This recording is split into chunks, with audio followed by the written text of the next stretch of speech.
Hello student, today I am going to discuss about power electronics and most important questions related to it. So, who is belonging for this trade electrical and electronics, please watch this video, share and subscribe my YouTube channel The Green Edge Academy. Okay, thank you. तो आज हम power electronics का lecture number 1 देखने जा रहे हैं कि इसमें से कौन कौन से महत्वपूर्ण क्वेश्चंस हैं, मोस्ट इंपॉर्टेंट क्वेश्चंस हैं जो यूनिट 1 से हैं और हमारे एग्जामिनेशन जो कि 6 सेमेस्टर में इलेक्ट्रिकल एंड इलेक्ट्रॉनिक्स से में आने वाला है उसको हम देखने जा रहे हैं। ठीक है, करते हैं कि व्हाट इज पावर इलेक्ट्रॉनिक्स। ठीक है, तो power electronics is application of electronics that control and conversion of electrical power. Okay, तो हम समझ सकते हैं कि इलेक्ट्रॉनिक्स, पावर इलेक्ट्रॉनिक्स एक इलेक्ट्रॉनिक्स का एप्लीकेशन है जो पावर को, जो पावर सर्किट को या पावर को कंट्रोल करता है और इसे कन्वर्ट करता है। तो इस तरीके से हम पावर इलेक्ट्रॉनिक्स को समझ गए कि पावर इलेक्ट्रॉनिक्स क्या है। अब नेक्स्ट देखते हैं कि कौन से क्वेश्चन जो कि इंपॉर्टेंट है। तो वो आया हमारे पास सबसे पहले, right the application of power electronic devices. मतलब आपको ये बताना है कि ये बताइए पावर इलेक्ट्रॉनिक डिवाइस का क्या क्या एडवांटेज है और क्या क्या एप्लीकेशन है। तो पहले तो हम एप्लीकेशन को देखते हैं। एप्लीकेशन मींस कहाँ कहाँ पे पावर इलेक्ट्रॉनिक्स का यूज होता है। तो सबसे पहले मैं आप लोग ऐसे इसको लिखना होगा, आपके एग्जाम में आएगा कि right the application of power electronics devices. तो आप क्या करेंगे, तो सबसे पहले आप इसमें लिख सकते हैं कि जो भी एडवांटेज है, वो जो भी एप्लीकेशन है वो नीचे लिखे गए हैं, फॉलोइंग दिए गए हैं ना। तो इस तरीके से आप लिख सकते हैं। और आप सबसे पहले बात करते हैं, तो मैं बात करता हूँ बैटरी चार्जर की। ठीक है, बैटरी चार्जर मतलब अगर देखा जाए तो पावर इलेक्ट्रॉनिक डिवाइसेस का यूज बैटरी चार्जर में, जैसे स्ट्रीट कार में, लोकोमोटिव में, इलेक्ट्रो लोकोमोटिव में किया जाता है। तो इस तरीके से इसका पहला एप्लीकेशन हुआ। दूसरा एप्लीकेशन इसका एरोस्पेस हो सकता है। एरोस्पेस का मतलब कि हम जब मतलब स्पेस में जो एरोप्लेन या जो भी हमारे पास एयरक्राफ्ट होता है उसके लिए हम क्या यूज कर सकते हैं, पावर इलेक्ट्रॉनिक डिवाइस या यूज होता है पावर इलेक्ट्रॉनिक्स डिवाइस, जिसमें space shuttle power supplies, satellite power supplies, aircraft power system, इसमें हम पावर इलेक्ट्रॉनिक्स डिवाइस का यूज करते हैं। तीसरा इसका यूज है कॉमर्शियल पर्पज से। कॉमर्शियल पर्पज में देखते हैं कि क्या क्या इसका यूज है। तो एडवर्टाइजिंग के लिए, हीटिंग के लिए, एयर कंडीशनिंग के लिए, सेंट्रल रेफ्रिजरेशन के लिए, है ना। कंप्यूटर में कर सकते हैं, इलेक्ट्रॉनिक्स, कंप्यूटर में इलेक्ट्रॉनिक्स डिवाइस का यूज होता है। इक्विपमेंट या एलिवेटर में भी किसका यूज होता है, पावर इलेक्ट्रॉनिक्स डिवाइसेस का यूज होता है। तीसरा पर्पज देखते हैं इसका, तीसरा एप्लीकेशन। चौथा है इंडस्ट्रियल। क्या है, इंडस्ट्रियल। तो इंडस्ट्रियल फर्नेसेस मतलब हमें जहाँ पे फर्नेस होते हैं वहाँ भी क्या यूज किया जाता है, पावर इलेक्ट्रॉनिक्स डिवाइस यूज की जाती हैं। उसके बाद ब्लोअर्स में, फैंस एंड पंप में, कंप्रेसर में, रोलिंग में, मिल, टेक्सटाइल मिल्स या सीमेंट मिल्स में भी हम यूज कर सकते हैं या यूज किया जाता है इलेक्ट्रॉनिक्स डिवाइस का। वेल्डिंग में भी यूज किया जाता है। इस तरीके से आपने पहला देखा बैटरी चार्जर में, उसके बाद एरोस्पेस में, उसके बाद कॉमर्शियल यूज इसका हुआ, उसके बाद इंडस्ट्रियल यूज हुआ। पांचवा इसका होगा रेसिडेंशियल का मतलब जो हम अपने घर पे यूज कर सकते हैं पावर इलेक्ट्रॉनिक्स का, वो क्या क्या है, तो वो है आपका एयर कंडीशनिंग, मतलब एसी में। किसमें कर सकते हैं, एसी में। उसके बाद कुकिंग का मतलब खाना बनाने में यूज कर सकते हैं या यूज किया जाता है। लाइटनिंग में कर सकते हैं। स्पेस हीटिंग में किया जा सकता है। रेफ्रिजरेटर में किया जा सकता है। इलेक्ट्रिक डोर और ओपनर मतलब इलेक्ट्रिक डोर ओपनर मतलब कि हम जैसे ऑटोमेटिक डोर ओपन कर सकते हैं। ठीक है, तो सेंसिटिव डिवाइस जो होती है उसमें हम कर सकते हैं किसका, इलेक्ट्रॉनिक्स, पावर इलेक्ट्रॉनिक्स डिवाइसेस का। छठा नंबर है ट्रांसपोर्टेशन। हम ट्रांसपोर्टेशन में इसका यूज कर सकते हैं। ट्रांसपोर्टेशन का मतलब हो गया, जैसे आपका हो गया ट्रैक्शन हो गया, इलेक्ट्रिक ट्रेन्स हो गई, ठीक है, इलेक्ट्रिक व्हीकल्स हो गया, उसमें हम ट्रांसपोर्टेशन में कर सकते हैं। तो इसमें हम लिख सकते हैं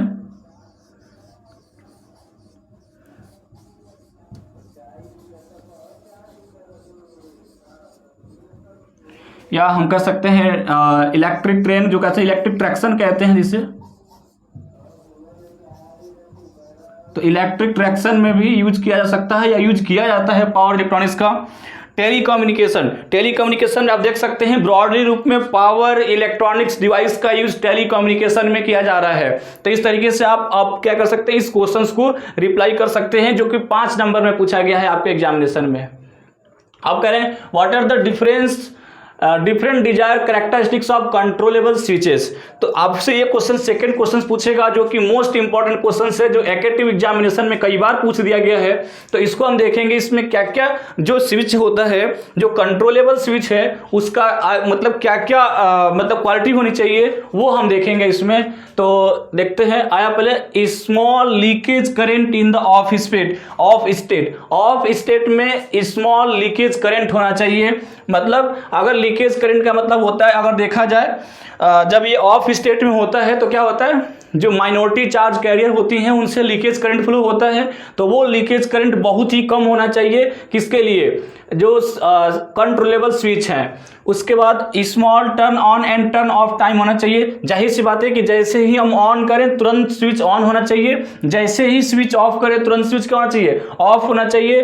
तीसरा, small turn on voltage to minimise on state power losses. सबसे ज्यादा दिक्कत होती है हमें किसी स्विच को ऑन या किसी भी डिवाइस को ऑन करने में, सबसे ज्यादा पावर लॉस होता है स्टार्टिंग में। तो इस तरीके से यदि कंट्रोलेबल स्विच है वो आइडियल होना चाहिए। अगर आइडियल होगा तभी आइडियल होगा जब उसमें वोल्टेज जो हो बहुत ही कम रिक्वायरमेंट लगे, जिससे कि वो ऑन हो जाए।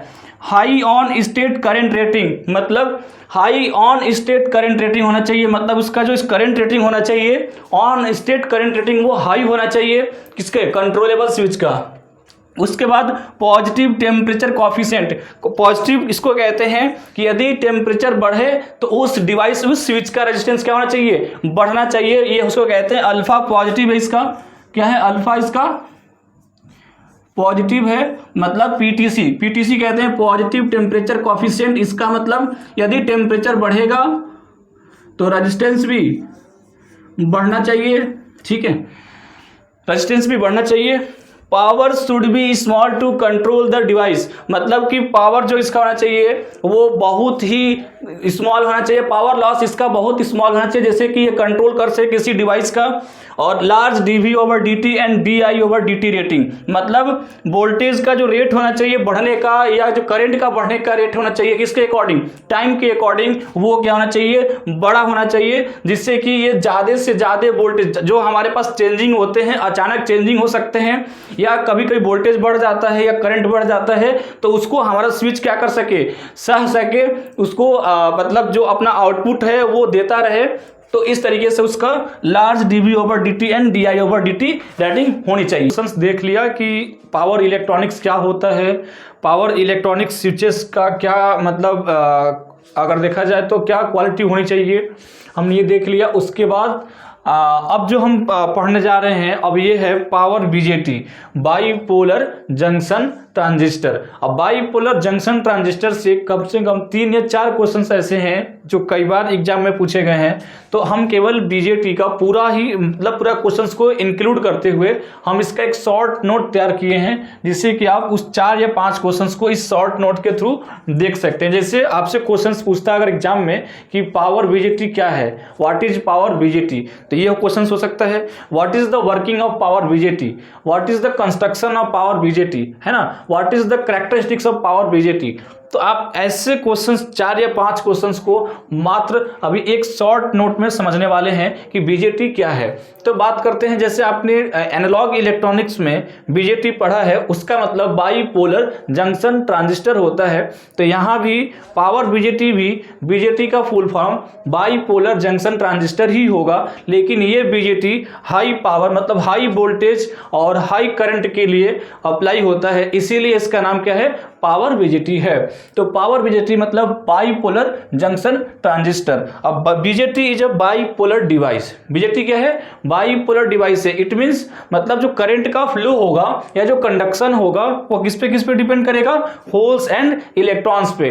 मतलब इसमें माइनॉरिटी कैरियर्स और मेजॉरिटी चार्ज कैरियर्स दोनों के थ्रू करंट का फ्लो हो सकता है, इसीलिए इस बीजेटी को बाईपोलर डिवाइस कहा जाता है। It is a different from general BJT. यह जनरल बीजेटी से क्या है, डिफरेंट है, क्योंकि यह हाई वोल्टेज और हाई करंट के लिए अप्लाई किया जाता है, जबकि नॉर्मल बीजेटी हमारा 10 वोल्ट या 15 वोल्ट या हम कह सकते हैं एनालॉग इलेक्ट्रॉनिक्स में उसे केवल लो वोल्टेज के लिए ही यूज करते हैं। तो पावर रेटिंग जो होता है इस बीजेटी का वो ज़्यादा होगा, क्योंकि इसीलिए अब आगे डिस्कस करेंगे कि कंस्ट्रक्शन में क्या क्या डिफरेंट होगा बीजेटी से, जनरल बीजेटी से, ठीक है।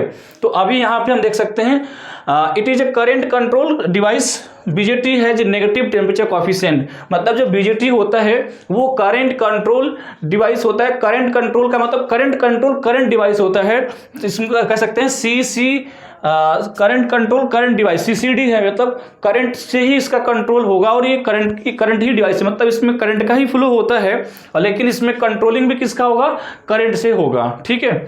जैसे अभी हमें मॉसफेट जाना था, मॉसफेट जानते हैं कि मॉसफेट क्या है, मॉसफेट या जो फेट है वो वोल्टेज कंट्रोल डिवाइस है। अब बीजेटी के पास बीजेटी है जो नेगेटिव टेम्परेचर कॉफिशिएंट, क्यों, क्योंकि नेगेटिव टेम्परेचर कॉफिशिएंट का मतलब होता है इसका जो अल्फा होगा वो नेगेटिव होगा, मतलब जैसे जैसे टेम्परेचर बढ़ेगा इसमें क्या होंगे, चार्ज कैरियर, जो माइनॉरिटी चार्ज कैरियर होंगे उनमें थर्मल एजिटेशन होगा, जिससे कि कंडक्शन बढ़ेगा। कंडक्शन बढ़ने का मतलब रेजिस्टेंस कम होगा, इसीलिए इसे कहते हैं कि जो बीजेटी होता है वो नेगेटिव टेम्परेचर कॉफिशिएंट होता है। अब मैं बात करूंगा यहाँ पे कंस्ट्रक्शन की। मैं इस वीडियो को ज़्यादा बड़ा नहीं बना रहा, क्योंकि हमें क्या करना है, हमें बिल्कुल फ्लो हमें थोड़ा सा जानकारी लेनी है, जिससे कि हम क्वेश्चंस को इजी वे में और कम टाइम में पढ़ पाएँ। तो इसके लिए हमने यहाँ पे कंस्ट्रक्शन और पूरी कहानी या जो भी डिटेल्स था वो हम पहले से ही लिख लिए हैं। तो कंस्ट्रक्शन की बात करें तो कंस्ट्रक्शन में आप देख सकते हैं यहाँ पे, जैसे अगर जनरल कंस्ट्रक्शन था तो अगर पीएनपी या एनपीएन ट्रांजिस्टर हमने एनालॉग इलेक्ट्रॉनिक्स में पढ़ा है, तो यहाँ पे थोड़ा सा यहाँ पे क्या होगा, अलग होने वाला है। जैसे कैसे, अगर हम बात करें यहाँ भी एन पी एन है, लेकिन यहाँ पे N plus P N minus और एन प्लस हमने ये इस तरह के सेमी कंडक्टर्स को लिया है, जिसमें यहाँ पे देख सकते हैं आप, ये है एसआईओट मतलब सिलिकॉन डाइऑक्साइड का हमने यहाँ से इंसुलेशन लिया है, और यहाँ पे है हम एन प्लस का मतलब होता है एन टाइप सेमी कंडक्टर का हाई डोपिंग कंसंट्रेशन वाला हमने एन टाइप यहाँ पे लिया है, जिसको यहाँ से क्या बनाया, एमीटर बना दिया है। मतलब जो एमीटर जंक्शन है वो एमीटर जंक्शन क्या है, एन प्लस। एमीटर का मतलब जो चार्ज को एमिट करता है, और कलेक्टर का मतलब जो चार्ज को स्टोर करता है। तो एमीटर जो है वो क्या है, एन प्लस से बना हुआ है। एन प्लस का मतलब high level doping concentration use किया गया है एन प्लस में, जो कि एमीटर को एमीटर टर्मिनल बनाता है, जैसे वहां पे हुआ करता था। यहाँ पे क्या है, बेस टर्मिनल है। बेस किसका है, पी टाइप का नॉर्मल डोपिंग लेवल पे पी बना हुआ है, जिससे हम क्या बनाए हैं, पी मतलब बेस बनाए हैं। उसके बाद अगर देखा जाए कलेक्टर जंक्शन का, तो वो भी हाई लेवल डोपिंग कंसंट्रेशन से बना हुआ है एन प्लस, जिसको हम कलेक्टर बोलेंगे। और बीच में एक नया लेयर जिसको हम एन नेगेटिव कहते हैं, यहीं पे कंस्ट्रक्शन डिफरेंट हो जाता है किससे, जनरल या हम कह सकते हैं नॉर्मल बीजेटी से, कि यहाँ पे वहाँ पे एन नेगेटिव मतलब low level doping concentration use करके एक नया हमने लेयर यहाँ पे क्रिएट कर दिया है, जो कि यहाँ से बीजेटी को पावर बीजेटी की तरफ शिफ्ट करता है, या जो अलग करता है किससे, नॉर्मल बीजेटी से। एन नेगेटिव से क्या होगा, एन नेगेटिव मतलब low level doping concentration of N type semiconductor use किया गया है, जिसको हम एक्टिव कलेक्टर ड्रिफ्ट रीजन कहते हैं। ड्रिफ्ट का मतलब कि यहाँ से ये क्या करेगा, ये वोल्टेज को ब्लॉक करेगा, जिससे क्या होगा कि इनपुट में यदि ये डिवाइस ऑफ स्टेट में है, या ऑफ स्टेट का मतलब है अगर रिवर्स बायस में है, तो ये ज़्यादा से ज़्यादा ब्रेक डाउन वोल्टेज को बेयर कर सके।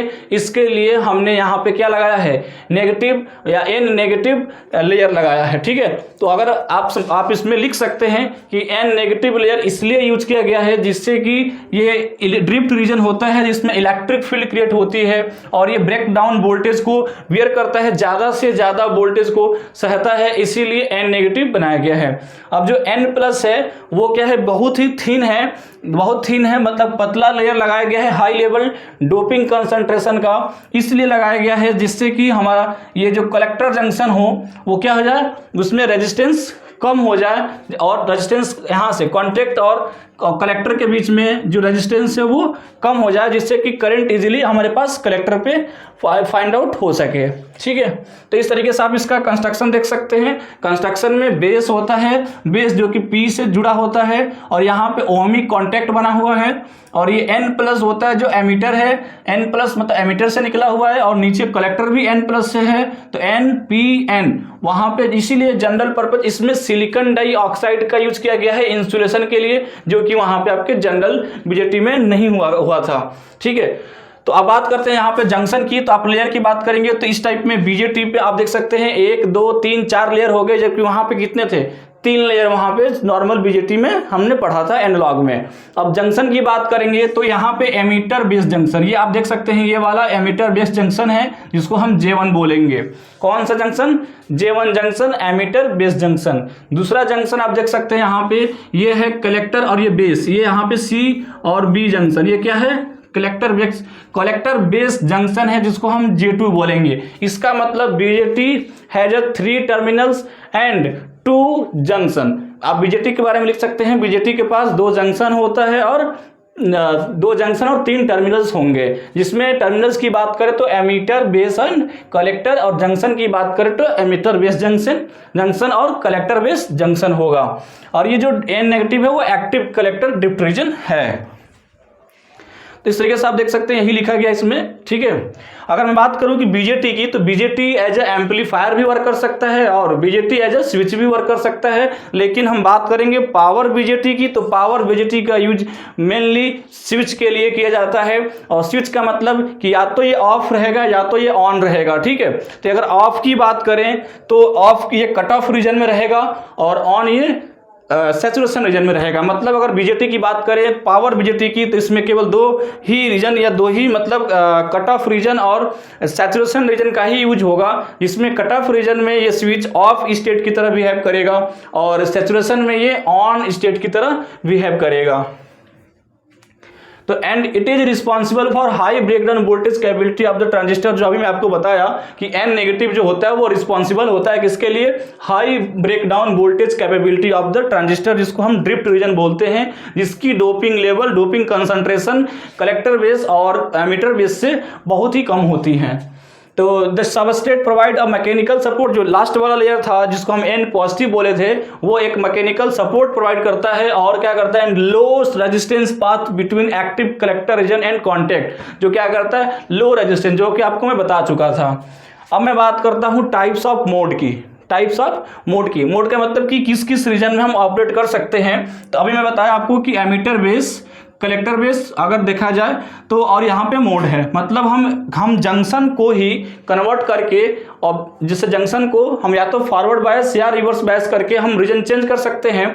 तो हमारे पास जो एक्टिव रीजन होता है वो तब होगा जब दोनों के दोनों रीजन एक, मतलब emitter base junction forward bias हो और collector base junction reverse bias हो, तो एक्टिव रीजन होगा, जो कि एम्पलीफायर की तरह बीजेटी वर्क होता है, जो कि हमें पावर बीजेटी में यूज नहीं करना है। और उसके बाद बात करें फॉरवर्ड बायस और फॉरवर्ड बायस, मतलब अगर एमीटर बेस जंक्शन और कलेक्टर बेस जंक्शन दोनों के दोनों फॉरवर्ड बायस में होंगे तो ये सैचुरेशन रीजन कहलाएंगे, और इसी को हम ऑन स्विच कहते हैं। क्या बोलेंगे इसको, हम ऑन स्विच बोलेंगे। तो ये ऑन स्विच की तरह बिहेव करेगा। और रिवर्स बायस पे, तो अगर एमीटर बेस जंक्शन को रिवर्स बायस कर दें और कलेक्टर बेस जंक्शन को रिवर्स बायस कर दें तो ये कट ऑफ रीजन होता है जो ऑफ स्विच की तरह बिहेव करेगा। तो हमें स्विच की तरह ही बिहेव करना है, क्योंकि पावर सर्किट में बीजेटी केवल कंट्रोल करेगा, और कंट्रोल का मतलब ऑन करना या ऑफ करना है ना। तो ये केवल सर्किट को क्या करेगा, ऑन ऑफ कर सकते हैं। तो हम टाइप्स ऑफ मोड देख लिए, आगे बढ़ते हैं। अब टाइप्स ऑफ बीजेटी की बात करेंगे तो टाइप्स ऑफ जो बीजेटी होता है वो पीएनपी और एनपीएन होता है, जो कि हमने वहां भी देखा था एनालॉग इलेक्ट्रॉनिक्स में। तो पीएनपी और एनपीएन मोबिलिटी, बट हम जानते हैं कि mobility of electron is greater than mobility of holes, so we prefer NPN transistor BJT. ठीक है, तो हम एनपीएन ट्रांजिस्टर या एनपीएन बीजेटी या पावर बीजेटी का यूज करेंगे, क्योंकि मोबिलिटी ऑफ, क्योंकि एनपीएन में जो मेजॉरिटी चार्ज कैरियर्स रहेंगे वो इलेक्ट्रॉन्स होते हैं, और हम जानते हैं इलेक्ट्रॉन्स की जो मोबिलिटी होती है वो एज कंपेयर टू फोर्स क्या होता है, ज़्यादा होता है, हमने पढ़ा है, ठीक है। अब सिंबल की बात करेंगे, अगर NPN रहेगा तो ये होता है हमारे पास बेस, ये कलेक्टर और ये एमीटर होता है। तो यहाँ पे इस तरीके से हम बनाएंगे, मतलब एमीटर की तरफ से एरो बाहर निकलेगा तो हम क्या बोलेंगे उसे, यहाँ पे NPN बोलेंगे। और यहाँ पे PNP में सिंबल देख सकते हैं, इसमें क्या होगा, एमीटर से अंदर की तरफ करंट जाएगी तो हम क्या बोलेंगे, PNP ट्रांजिस्टर या PNP BJT या PNP पावर BJT बोल सकते हैं, ठीक है। अब बात करते हैं कैरेक्टरिस्टिक्स की। तो जैसा भी मैं आपको बताया कि बीजेटी का यूज हम स्विच की तरह करते हैं, है कि नहीं। तो बीजेटी का स्विच जब बीजेटी का यूज जब स्विच की तरह होगा, इसका मतलब कि उसका या तो सैचुरेशन में होगा या कट ऑफ रीजन में। तो कट ऑफ रीजन की बात करेंगे तो ऑफ स्टेट में रहेगा, मतलब दोनों के दोनों जंक्शन किस में रहेंगे, रिवर्स बायस में रहेंगे। लेकिन अगर मैं बात करूं दोनों के दोनों जंक्शन यदि फॉरवर्ड बायस में हो जाते हैं तो क्या बोलेंगे, उसे सैचुरेशन रीजन बोलेंगे। और सैचुरेशन रीजन में ही स्विच ऑन रहता है। इस केस में हम इनके दो कैरेक्टरिस्टिक्स खींच सकते हैं या खींचा जाता है। एक इनपुट कैरेक्टरिस्टिक्स, तो अगर बात करेंगे इनपुट की तो इसमें हम IB मतलब बेस करेंट और किसमें, बेस एमीटर, यहाँ पे देख सकते हैं इसका सर्किट डायग्राम है जो जिसमें ये क्या है, हमारे पास BJT है, NPN ट्रांजिस्टर है और NPN ट्रांजिस्टर को यहाँ से बेस वोल्टेज दे करके बेस करंट दिया गया है जो यहाँ से यहाँ तक VBE है। और ये है कलेक्टर टू बेस वोल्टेज, यहाँ से IC ये हमारे पास सप्लाई प्रोवाइड किया गया है। और ये है voltage across emitter to collector VCE है। तो हम यहाँ से हम ये फॉर्मूला यूज करते हैं, VC equals to VCC minus ICRC। तो ये हमारा हो गया सर्किट डायग्राम जिसके थ्रू हम इनपुट और आउटपुट कैरेक्टरिस्टिक्स ड्रॉ कर सकते हैं। इनपुट कैरेक्टरिस्टिक्स में IB और VBE के क्रॉस ड्रॉ किया जाता है। और हम जानते हैं कि शुरुआत में मतलब इनपुट कैरेक्टरिस्टिक्स मतलब बेस और एमीटर दोनों के दोनों क्या होंगे, फॉरवर्ड बायस में होते हैं। मतलब बेस एमीटर जंक्शन या एमीटर बेस जंक्शन को फॉरवर्ड बायस में यूज किया जाएगा तो वो जो डायोड की तरह बिहेव करेंगे। मतलब इनपुट कैरेक्टरिस्टिक्स में IB और VBE के बीच ग्राफ ड्रॉ करना होता है। तो इस केस में ये क्या करेंगे, एज ए डायोड बिहेव करेंगे। तो हम देख सकते हैं डायोड का ग्राफ ऐसे आता है। तो ये इनका इनपुट कैरेक्टरिस्टिक्स हो जाएगा। क्यों, क्योंकि यहाँ भी किस केस में है, फॉरवर्ड बायस में है। अगर बात करें आउटपुट कैरेक्टरिस्टिक्स की तो आउटपुट कैरेक्टरिस्टिक्स में क्या होगा कि जैसे ही हम यहाँ पे बेस वोल्टेज, हम यहाँ पे यदि बेस करंट को ना दें तो क्या होगा कि मतलब लीकेज करंट फ्लो हो सकता है। मतलब अगर IB 0 होगा तो इस केस में हम क्या करते हैं, IC हमारा जो आउटपुट करंट है और या VC जो हमारा आउटपुट वोल्टेज है, इसके बीच अगर हम ग्राफ ड्रॉ करते हैं तो इसे हम कहते हैं आउटपुट कैरेक्टरिस्टिक्स। इस केस में देखते हैं यदि IB 0 होगा तो IC भी 0 होगा, है कि नहीं। तो अगर हम यहाँ बात करें आउटपुट कैरेक्टरिस्टिक्स की तो अगर IC इस केस में IB 0 है तो थोड़ा बहुत मतलब इसे कह सकते हैं लीकेज करंट फ्लो होता है VC अप्लाई करने के बाद, ठीक है। जैसे जैसे हम बेस करंट को बढ़ाते हैं तो हमारा क्या होगा, IC करंट बढ़ता चला जाता है। तो हम कह सकते हैं ये हमारा ग्राफ जो कि हम पढ़े भी हैं वहाँ पे किसमें, एनालॉग इलेक्ट्रॉनिक्स में, ये जो ग्राफ होता है जो फॉरवर्ड बायस का होता है, ठीक है। तो इसमें हम कह सकते हैं ये कौन सा रीजन हो जाएगा, सैचुरेशन रीजन हो जाएगा और ये वाला कट ऑफ रीजन हो जाएगा। तो कट ऑफ रीजन में केवल लीकेज करंट फ्लो होता है और जैसे जैसे करंट बढ़ेगा, बेस करंट बढ़ेगा, इसका मतलब हमारा emitter base junction forward bias होगा और जैसे ही collector base junction forward bias होगा इस तरीके से IC करंट बढ़ती चली जाती है और ये हमारा आउटपुट कैरेक्टरिस्टिक्स मिलता है, ठीक है। तो इस तरीके से हमने BJT को देखा।